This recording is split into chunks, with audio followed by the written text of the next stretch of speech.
Tendo fincado a bandeira do Cristo em Corintos, após receber mais uma visita do Espírito Jesus, sugerindo-lhe escrever as famosas epístolas para as comunidades que não mais visitaria em pessoa, Paulo de Tarso demandou entusiasmado a cidade de Éfesos, onde o aguardavam novos trabalhos junto dos pagãos convertidos por João, o jovem discípulo amado com destaque por Jesus, que se tornaria o inspirado evangelista do Apocalipse.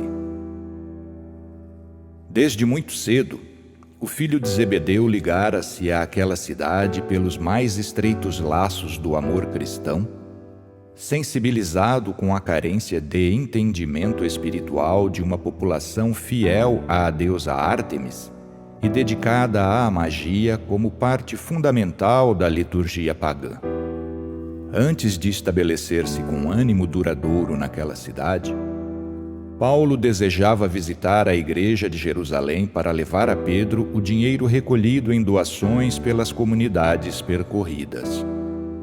Por isso, após saudar com carinho os irmãos de Éfesos, o apóstolo deixou seus companheiros Áquila e Prisca junto daqueles corações e seguiu de barco para Cesareia Marítima, já nas terras palestinas, de lá vencendo a pé mais uma vez a jornada de 120 quilômetros até Jerusalém.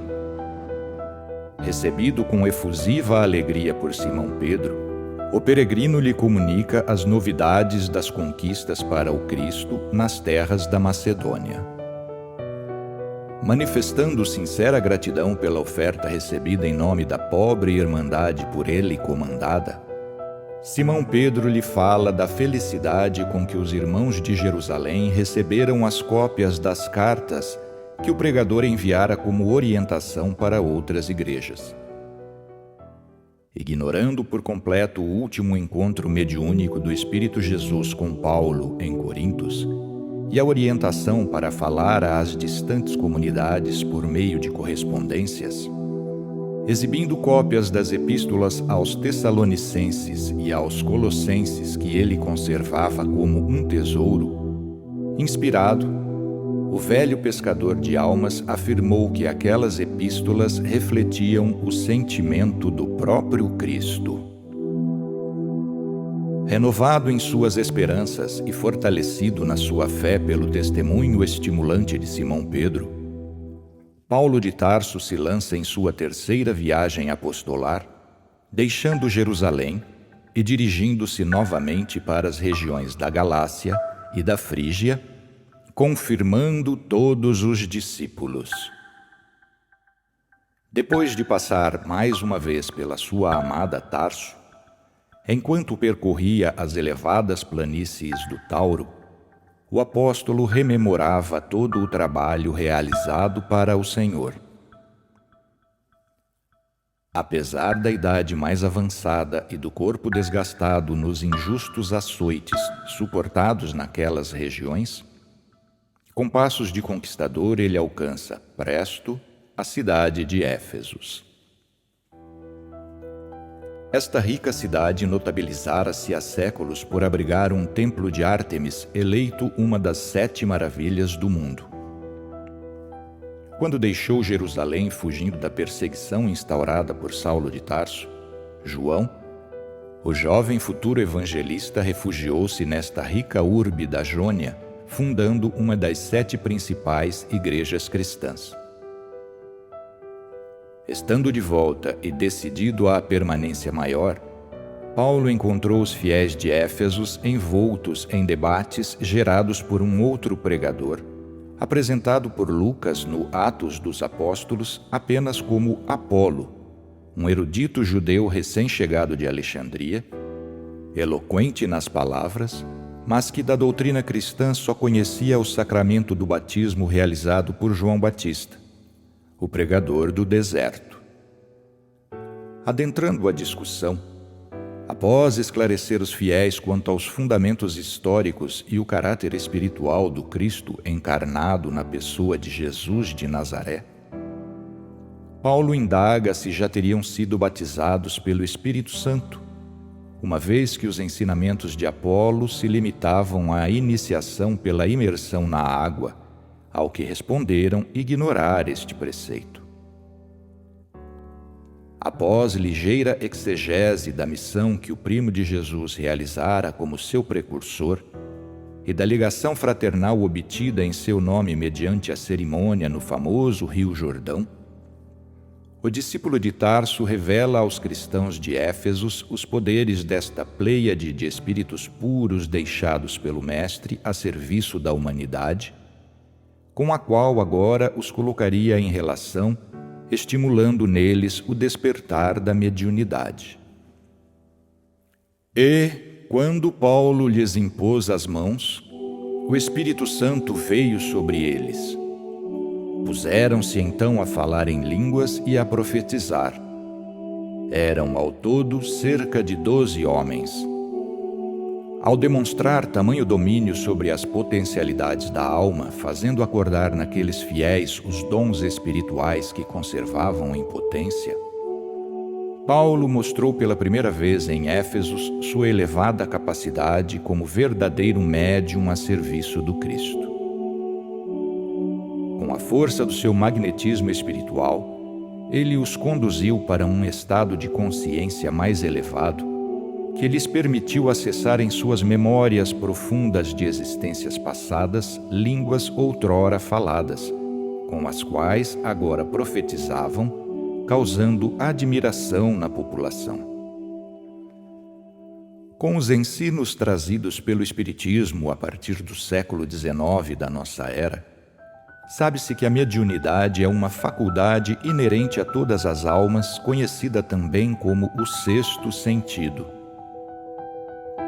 Os germes desta capacidade foram plantados pelo Criador em todas as inteligências espirituais no momento da criação, despertando logo no período das cavernas, quando os primeiros representantes da humanidade na Terra, sintonizando durante o sono o pensamento dos espíritos que impulsionavam a evolução moral do planeta, intuíram a continuidade da vida e passaram a realizar cerimônias fúnebres. Essa potência humana se desenvolveu e se tornou cada vez mais eficiente no horizonte tribal totêmico com o culto aos espíritos da natureza e aos antepassados, impulsionando os primeiros médiuns a buscarem comunicações voluntárias com o mundo invisível. A evolução dessas comunidades permitiu às pessoas que evidenciavam algum dom mediúnico se destacarem, e as buscas por estreitarem-se as relações com os espíritos fizeram surgir a magia elementar e as primeiras formas de religião organizada. O nascimento da filosofia e a libertação do pensamento permitiu ao indivíduo internalizar a sua necessidade devocional, iniciando-se nos lares da Grécia os cultos particulares aos daimons e nas casas romanas a devoção aos avoengos, os antepassados. Essa intimidade religiosa libertou o ser humano dos ambiciosos sacerdotes e seus teatralizados rituais no interior de suntuosos templos, favorecendo ainda mais a evolução do sexto sentido entre os cidadãos comuns. Como uma capacidade do espírito, a faculdade mediúnica é utilizada pela maioria dos encarnados apenas para receber as orientações dos seus anjos guardiães por via do pensamento inspirado, sendo tanto mais eficiente quanto mais se dedicam ao recolhimento e à prece, conforme revelou Allan Kardec na pergunta 495 de O Livro dos Espíritos. No entanto, como a humanidade é cercada por uma nuvem de inteligências desencarnadas constantemente ao seu redor, todas as pessoas igualmente suportam o constante assédio dos seus antigos adversários de existências passadas, sendo essa a causa da maioria dos equivocadamente denominados transtornos mentais. Esta condição natural da humanidade, estabelecida pelo Criador como parte da lei de solidariedade para a nossa evolução, pode se mostrar particularmente grave para aquelas pessoas que se arvoram orientadores dos destinos políticos e religiosos das sociedades, uma vez que, além de se sujeitarem às influências dos espíritos seus inimigos particulares, ficam também à mercê das organizações espirituais que atacam as instituições, perseguindo sobretudo aquelas que promovem a solidariedade humana e os valores éticos mais elevados e, de modo ainda mais intenso, as doutrinas religiosas e filosóficas que buscam revelar esta realidade. Há pessoas que, tendo iniciado em vidas passadas essas práticas transcendentes, possuem faculdades mediúnicas especializadas. Desejando renascer com o compromisso de exercitá-las tanto para o esclarecimento próprio quanto do semelhante, firmam um compromisso com um espírito familiar mais evoluído e assim realizam conscientemente fenômenos físicos e intelectuais mais destacados. Embora todos os seres humanos sejam portadores de faculdades mediúnicas destinadas à comunicação com seus protetores espirituais, somente há aqueles primeiros é que, por uma questão didática, Allan Kardec denominou médiuns.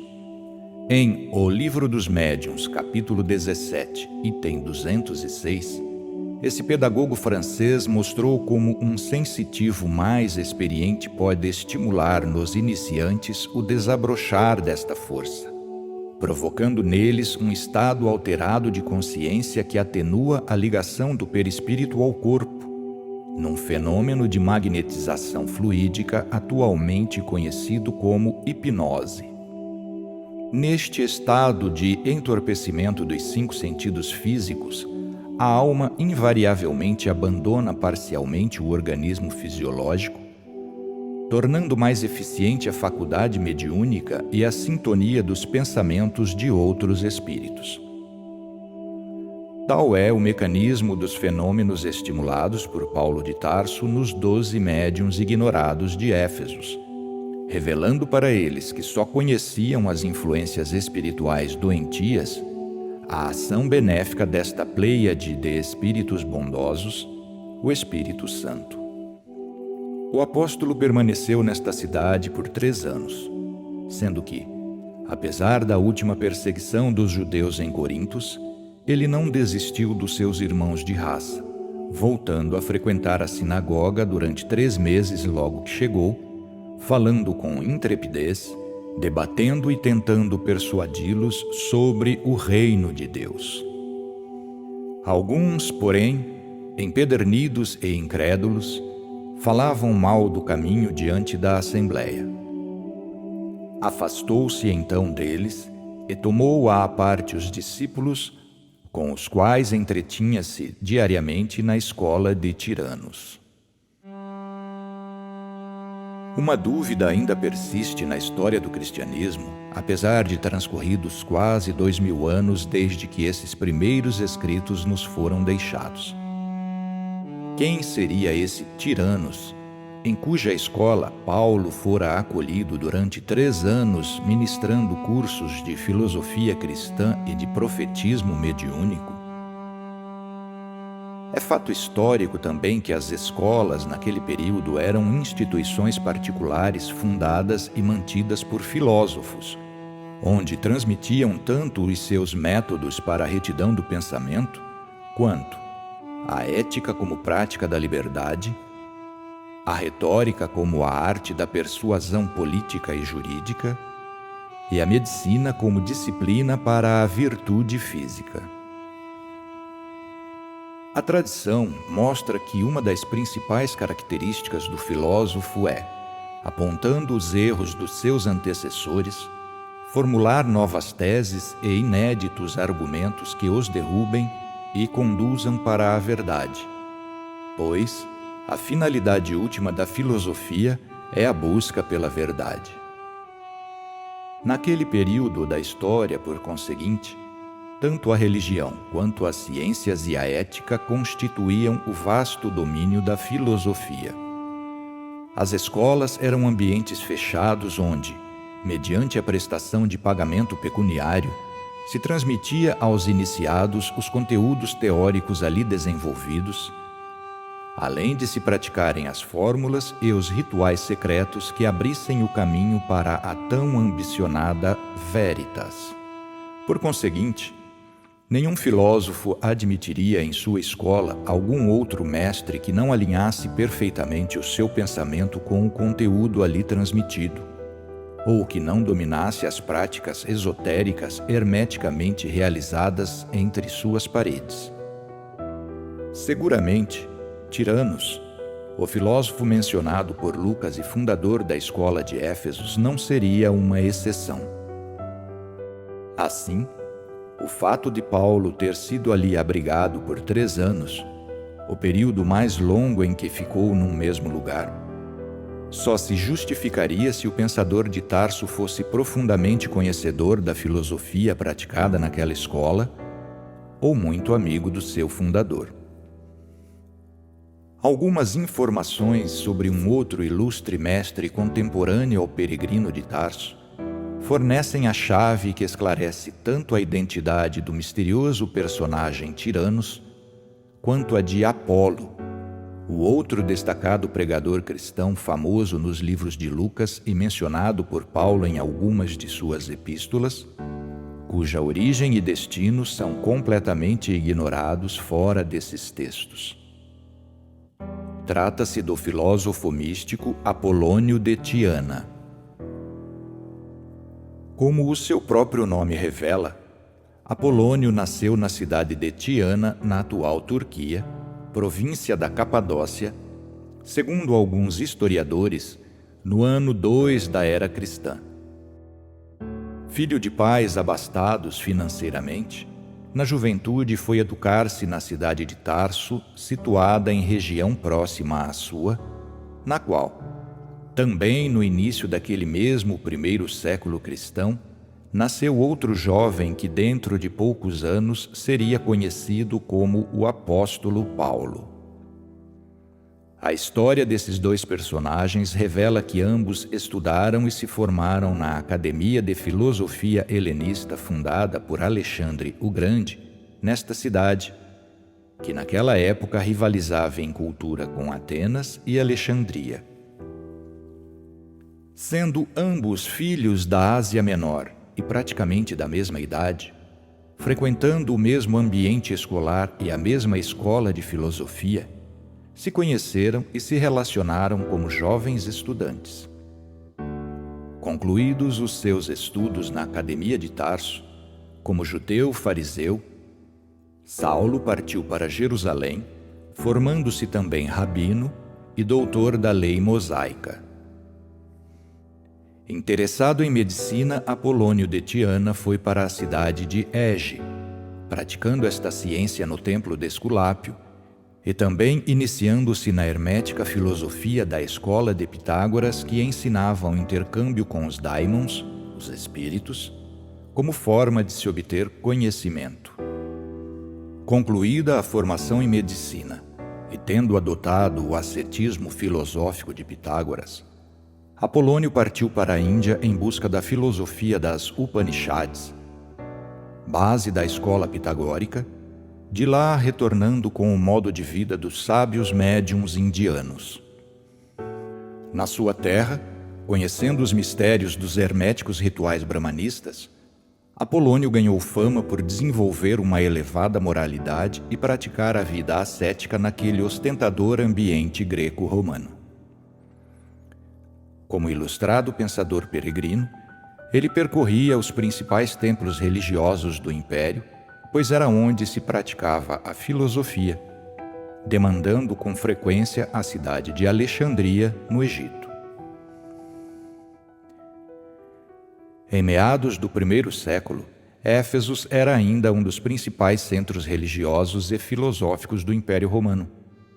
Por isso, tendo adquirido conhecimento e fama, Apolônio de Tiana fundou a sua escola de filosofia nesta importante urbe, elegendo-a para viver até a sua morte quase ao final daquele primeiro século.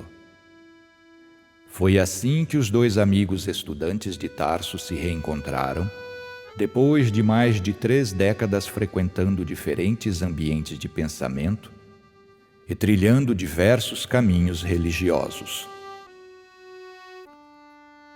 A história da filosofia mostra que os discípulos de Pitágoras eram chamados pitagóricos. Segundo o biógrafo Filotrasto, Damis, discípulo e escriba de Apolônio, dizia que o sábio gostava de ser chamado o Tianeu, uma referência à sua cidade natal, pela qual tinha grande apreço e que ficava relativamente próxima de Éfesos. Seus seguidores, para não serem confundidos com os devotos ao deus Apolo, denominados apolíneos, eram conhecidos como os Tianos. Somente por um erro das inúmeras traduções por que o texto já passou, é que o nome Tianos aparece no capítulo 19 de O Atos dos Apóstolos, transcrito como Tiranos. Apolônio, da cidade de Tiana, conhecia muito bem a Saulo, da cidade de Tarso. Os dois eram amigos desde a adolescência. Mesmo sendo este um adepto e divulgador da nova filosofia, o cristianismo, ambos partilhavam um mesmo ideal de vida, a verdade, dividindo também o mesmo ascetismo existencial.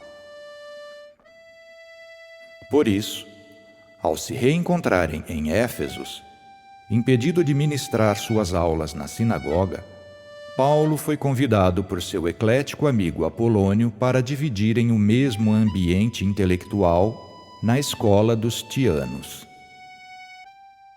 Esta é a novidade que o apóstolo revela ao escrever sua primeira carta à comunidade de Corintos, quando promete visitá-los novamente. Entre mentes, permanecerei em Éfeso até Pentecostes, pois aqui se abriu uma porta larga, cheia de perspectivas para mim, e os adversários são numerosos.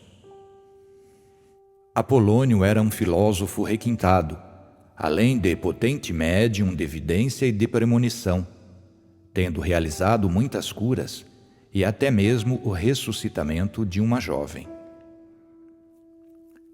Com a biografia apologética sobre ele escrita por Flávio Filotrasto, no século III d.C., encomenda de Júlia Domna, esposa do imperador Sétimo Severo, no século seguinte ele seria até mesmo comparado ao profeta Jesus de Nazaré. A primeira comparação dos feitos de Jesus com os de Apolônio surgiram no século IV d.C., por meio do livro Amante da Verdade, escrito pelo governador romano da Bitínia, Hierocles, perseguidor dos cristãos ao lado do imperador Diocleciano. Esta obra seria veementemente refutada naquele mesmo século por Eusébio de Cesareia, no seu livro Resposta a Hierocles. Ocorre que esse escritor, considerado o principal historiador da Igreja, era também bispo naquela cidade palestina, e não se limitaria apenas a contestar a comparação entre Jesus e Apolônio, pois, não podendo correr o menor risco de se macular a fama do profeta de Nazaré, permitindo sua comparação com o mago filósofo pagão, fez desaparecer completamente do cristianismo qualquer referência ao pregador de Tiana. Assim, nos textos cristãos, Atos dos Apóstolos e nas Cartas de Paulo, esse personagem seria substituído pelo seu apelido Apolo, tratando-se também de lhe atribuir uma origem distinta de Tiana, vinculando-se-o à cidade de Alexandria. Entretanto, sabendo-se agora ser ele a mesma pessoa, Tiranos e Apolo, fica muito mais claro o texto de Lucas. Um judeu chamado Apolo, natural de Alexandria, havia chegado a Éfeso. Era um homem eloquente e versado nas Escrituras. Fora instruído no caminho do Senhor e no fervor do Espírito, falava e ensinava com exatidão o que se refere a Jesus, embora só conhecesse o batismo de João. Tendo-o ouvido, Priscila e Áquila tomaram-no consigo e, com mais exatidão, expuseram-lhe o caminho. Apolo é o cognome mais comum de Apolônio. Recém-chegado de mais uma viagem que fizera ao Egito, berço do mais importante filósofo judeu helenista, Fílon de Alexandria, e também seu contemporâneo, recentemente iniciado na doutrina cristã pelos inúmeros discípulos que lá se instalaram após fugirem de Jerusalém perseguidos por Saulo, o pensador de Tiana seria recebido com admiração pela comunidade de Éfesos. Desejando conhecer os irmãos de Corintos, cidade famosa pelo templo de Afrodite, Apolônio de Tiana parte para lá, recomendado pelo casal Áquila e Priscila, companheiros de fé e colegas de trabalho do tecelão de Tarso naquela cidade da Grécia, os quais permaneceram em Éfesos enquanto este se encaminhou para Jerusalém.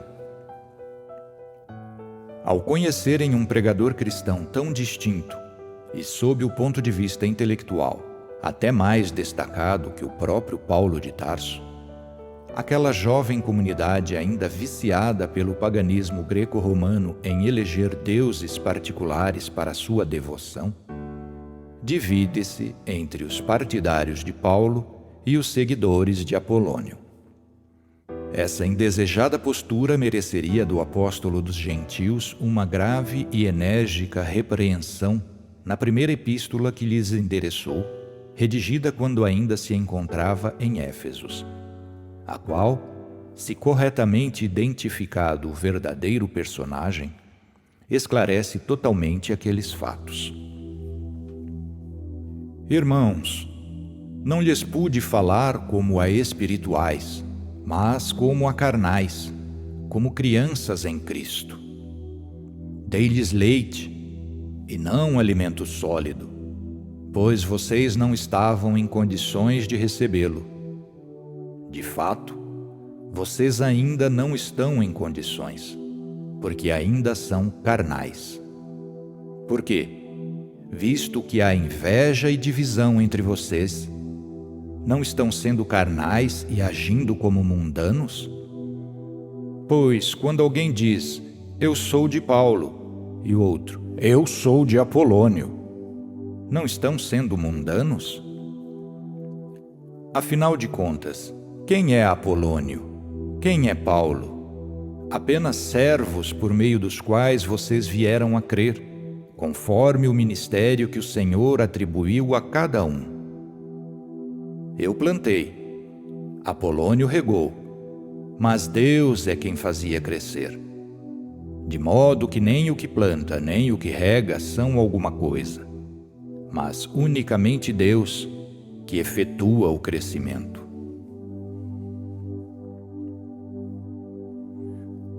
Quando o requintado filósofo Apolônio de Tiana chegou em Corintos, aquela comunidade logo ficaria encantada com o comportamento exótico daquele novo profeta cristão.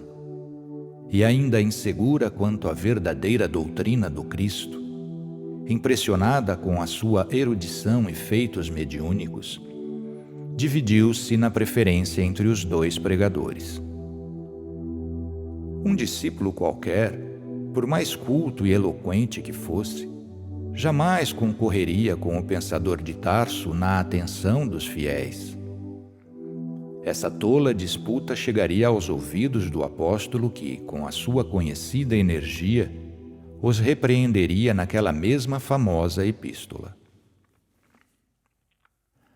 Eu mesmo, quando fui ter convosco, irmãos, nunca me apresentei com o prestígio da palavra ou da sabedoria para vos anunciar o mistério de Deus. Pois não quis saber outra coisa entre vós a não ser Jesus Cristo, e Jesus Cristo crucificado. Estive entre vós cheio de fraqueza, receio e tremor. Minha palavra e minha pregação nada tinham da persuasiva linguagem da sabedoria, mas era uma demonstração de espírito e poder, a fim de que a vossa fé não se baseie na sabedoria dos homens, mas no poder de Deus. Por conseguinte, ninguém procure nos homens motivo de orgulho, pois tudo pertence a vós: Paulo, Apolônio, Cefas, o mundo, a vida, a morte, as coisas presentes e as futuras. Tudo é vosso, mas vós sois de Cristo, e Cristo é de Deus. Os dois amigos filósofos, alheios às insensatas disputas dos fiéis de Corintos, conviveriam pacífica e amorosamente ministrando o divino ensino do Cristo na escola dos Tianos em Éfesos, dividindo com aquela população um conhecimento comum adquirido por ambos nos distintos caminhos por eles percorridos, mostrando a mediunidade não mais de modo velado no interior sombrio dos templos pagãos, mas ensinando abertamente a tantos quantos desejassem como despertar e utilizar as capacidades mediúnicas de modo cristão, gratuitamente, em benefício de todos e não mais para uso exclusivista dos privilegiados sacerdotes brâmanes, judeus e pagãos. Assim, o desenvolvimento de dons proféticos, até então realizado pelos jovens judeus como Saulo de Tarso, nas herméticas escolas do templo, e apreendidos por Apolônio de Tiana como a sabedoria védica dos rishis indianos nas academias iniciáticas dos iluminados pitagóricos, passou a ser lecionado abertamente na escola dos Tianos, nos seminários diariamente realizados pelo apóstolo dos gentios, das 11 às 16 horas, durante 3 anos. Esta era a porta larga cheia de perspectivas que para ele se abrira e que o fizera permanecer em Éfesos. A diferença fundamental entre os dois médiuns é que, enquanto Apolônio obtivera nos livros da escola de Pitágoras sua iniciação nessa prática de comunicação espiritual, aperfeiçoando-a junto dos indianos e dos egípcios, praticando a magia elementar no interior secreto dos templos pagãos, Paulo refinava a sua faculdade mediúnica diretamente junto do Espírito Jesus há quase 30 anos, depois de haver testemunhado a realidade da ressurreição e das capacidades mediúnicas das criaturas, naquela magna aula, ainda com os joelhos ralados, no primeiro encontro com o seu mestre na estrada de Damasco. E as lições de Jesus continuavam nas inúmeras aulas particulares que o apóstolo recebia toda vez que estava para ser flagelado nos troncos das praças públicas. Essa foi a academia de mediunidade frequentada por Paulo de Tarso. Seguindo o exemplo do seu amigo judeu, o famoso sábio pagão, agora também convertido cristão, abriria as portas da sua escola para lecionarem gratuitamente para todos os novos fiéis de Éfesos a boa nova do Cristo. Exemplificando a verdadeira caridade no uso dos seus dons mediúnicos, os dois filósofos nunca mais deixariam de se relacionar, permanecendo Apolônio de Tiana humildemente sob orientação de Paulo de Tarso, e, transformando aquela escola de pensamento num posto de socorro aos mais necessitados, ilustravam juntos aquelas almas em nome do Cristo Jesus, ali ensinando o caminho para a verdade que liberta. Por isso, concluindo sua primeira carta aos Coríntios, Paulo revelaria àqueles irmãos que, apesar das disputas infantis que estabeleceram em torno dos dois ilustres personagens, o filósofo Apolônio, reconhecendo a supremacia da sabedoria do Cristo pregada pelo seu amigo pensador de Tarso, permanecia junto dele em Éfesos, ambos condignamente transmitindo a divina sabedoria de Jesus. Quanto ao nosso irmão Apolônio, roguei-lhe insistentemente que fosse visitar-vos com os irmãos, mas não quis em absoluto ir agora. Irá quando tiver oportunidade. Paulo, como o líder natural das comunidades por ele constituídas junto das nações estrangeiras, além de zelar pelo esclarecimento e preservação de todas as lições do Cristo, cuidava pessoalmente de recomendar o fraternal acolhimento em seu nome aos discípulos que enviava, entre os quais o querido amigo Apolônio, como mostra esta sua carta a Tito. Acompanha com muito cuidado Zenas, doutor da lei, e Apolônio, para que nada lhes falte. A partir daquele reencontro em Éfesos, os dois amigos da Universidade de Tarso não mais se separariam e manteriam abertas as portas da escola de Apolônio de Tiana, lecionando o Evangelho e orientando a prática da mediunidade, não mais segundo a tradição pitagórica assimilada dos rishis, os homens santos da Índia, mas sob a coordenação do Espírito Santo, a pleiade de inteligências puras que acompanham Jesus na afirmação da sua boa nova no mundo, colhendo e mostrando como se apanha gratuitamente para o Senhor os melhores frutos do Espírito para a realização da verdadeira caridade.